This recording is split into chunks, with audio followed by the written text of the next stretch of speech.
تکا سرا او جنتی باچا خانی مونږ یو داسې لیوني باچا خانی دا تور سر د سرې ټوپۍ محتاجه نه دی ما لیکلې په تندي باچا خانی رنګارنګ منافقان دي په خوله نه وایي زړه کې هر سړی مني باچا خانی چې پشمار دا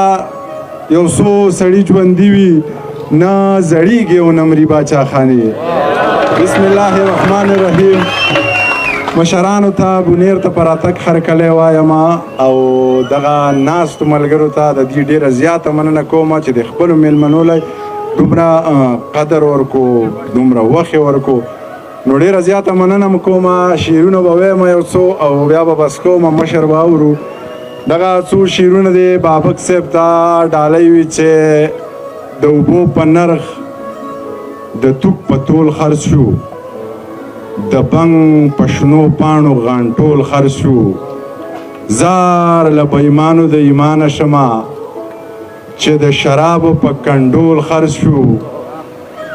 زار د بېمانو د ایمانه شمه چې د شرابو په کنډول خرڅ شو یو څو بې سره لیوني پاتې دي نور پښتانه تقریبا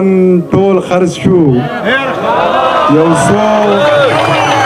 بې سره لیوني پاتې دي نور پښتانه تقریبا ټول خرڅ شو چې اوبه خورې و خولې او وینې هغه شړشم سره د شپول خرڅ شو راځئ چې زور یې وګورم چې څومره زورور دي رامخکې شئ د چا چا په سرونو کې چې ښکر دي د پیښې نه د چا خبره تیښته چرته کیږي زه غر یم که دا ځینې خلک زناور دي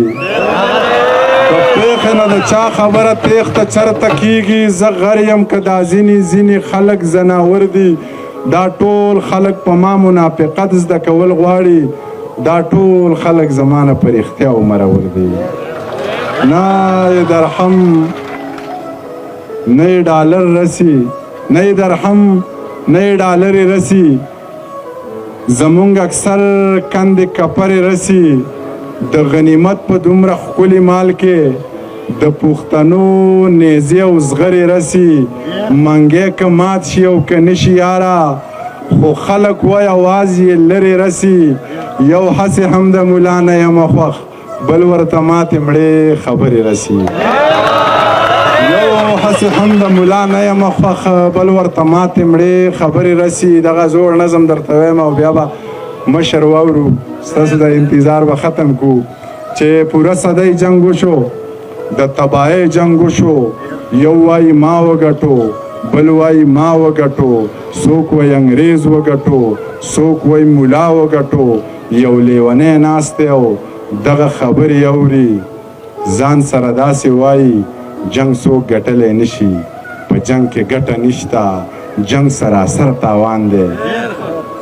که مو یقین نه راځي دا کونډې رنډې شمار کوي دا یتیمانو شمارئ دا ړنګ کورونه شمار کوي او دا برباد زړونه شمار کوي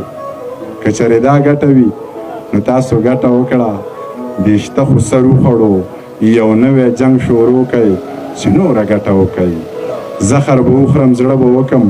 نور څه کوی شم څه به وکم بس ځان به مړ کم ښه به وکم او هندوستانۍ میړه به وکم په پښتانه خاوره 2 ځله کونډه شومه